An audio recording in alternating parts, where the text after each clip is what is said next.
at schwab.com. I'm David Brancaccio. On this Labor Day, this is shaping up to be the month that interest rates go down for the first time since the pandemic emergency. Guiding how far down they go and how quickly they go down will be the jobs market. The key readings on hiring and unemployment for the month just ended come on Friday morning. Marketplace's Nancy Marshall-Genzer has more. Economists don't think the August jobs report will be as bad as July's, when unemployment ticked higher and way fewer jobs were created than analysts expected. EY senior economist Lydia Boussor thinks the August unemployment rate will actually fall. Overall, we're expecting this jobs report to provide a little bit of reassurance that the labor market is not collapsing and that we're not seeing this downshift in labor market conditions gathering a lot of momentum. Remember, the Fed has two jobs, getting inflation to 2%, but also keeping as many people employed as possible. Now that inflation appears to be getting under control, the Fed is turning more of its attention to the labor market.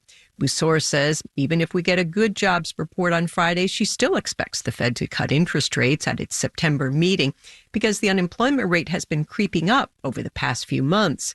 Fed officials don't want to leave interest rates too high. That could slow the economy too much and snuff out job growth.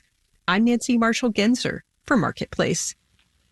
In addition to the jobs report on Friday, this week also brings the latest look at construction spending. We'll learn more about the trade deficit, factory orders, and more. U.S. markets are closed for Labor Day. The money news never sleeps, nor does my colleague Kimberly Adams in her quest to get it to you. Listen for Kimberly. She's in for Kai Rizdal on the Marketplace half-hour program later today, where she'll have developments in workplace culture, innovation, small business, and more on many public radio stations, or stream from marketplace.org. Marketplace Morning Report is supported by C3 Generative AI. C3 Generative AI enables rapid access to secure, traceable, hallucination-free insights from enterprise systems, all while using any LLM, helping enterprises turn the invisible into the obvious. C3.ai. This is Enterprise AI. Labor Day here may not be a holiday known for its music the way Christmas is, but maybe it should be. There is a long, rich history of workers using songs to advocate for better working conditions and to build solidarity. My Marketplace colleague, Ellen Rolfes, wrote about this for our project, Econ Extra Credit. Ellen, good morning. Hi, David. All right, we have some of this queued already. Hit it. From San Diego up to Maine, in every mine and mill, where workers strike and organize, it's there you'll find your hill. The legendary performer and activist Paul Robeson singing about Joe Hill. Ellen, remind me, who's Joe Hill? Yeah, so Joe Hill was a famous and, by some people's opinion, a notorious union organizer in the early 20th century. He was a member of the Industrial Workers of the World, a radical labor union, which was also known as the Singing Union, one of the first unions in the U.S. to start publishing songbooks of labor songs, which they handed out to workers all over the country as they tried to organize unions. These songbooks really helped to popularize labor protest music. All right, we got a taste there, but give me a sense of some of the other songs. What kinds of things were people singing about? Sometimes the songs are about specific workplace policies. You know, unions wanted to change things. They advocated for an 8-hour workday, for example. But other times the songs were about horrible accidents and deaths that happened on the job, as well as the violence that often broke out when workers went on strike. So when coal miners in Harlan County, Kentucky went on strike in the 1930s, the situation was so tense that the local sheriff at the time, a man named J.H. Blair, hired men to harass union organizers. They ransacked their homes, they threatened their families, and they often carried out violence aimed at breaking the strike. It inspired Florence Reese, the wife of a coal miner and union advocate, to write a ballad called Which Side Are You On? Come all you poor workers, good news to you I'll tell. How the good old union has come in here to dwell.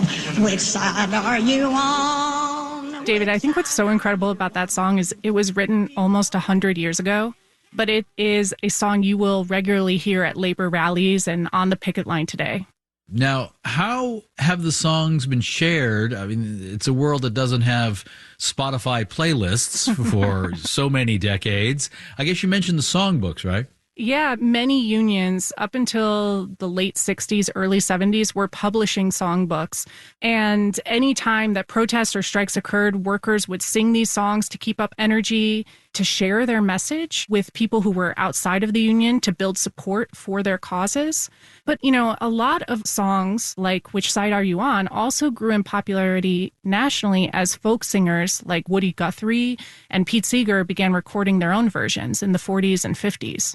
And it's interesting, many famous protest songs outside the labor movement per se originated first as labor songs? Yeah, so We Shall Overcome, which you probably are more likely to associate with the civil rights movement in the 1960s, it first appeared as a protest song during a labor strike in the 1940s against American tobacco in Charleston, South Carolina. For the union makes us strong. Solidarity forever. And I know exactly who that is. That's going to be Pete Seeger. Marketplace's Ellen Rolfes, thank you so much for this. Thanks, David. Solidarity forever. For the union makes us strong. At Marketplace Online, Ellen's lined up more labor songs and links to some playlists of union songs. And our documentary for the month just ended was the Oscar-winning Harlan County, USA, an intense fly-on-the-wall take on a bitter coal mine strike in Kentucky in the 1970s. The films for this new month, September here, are Girls' State and Boys' State, both about teens who practice democracy by building student versions of representative government. Democracy is, in part, about the apportionment of resources, a kind of economics, I always say. Watch along and sign up for our free weekly newsletter, marketplace.org/econ extra credit.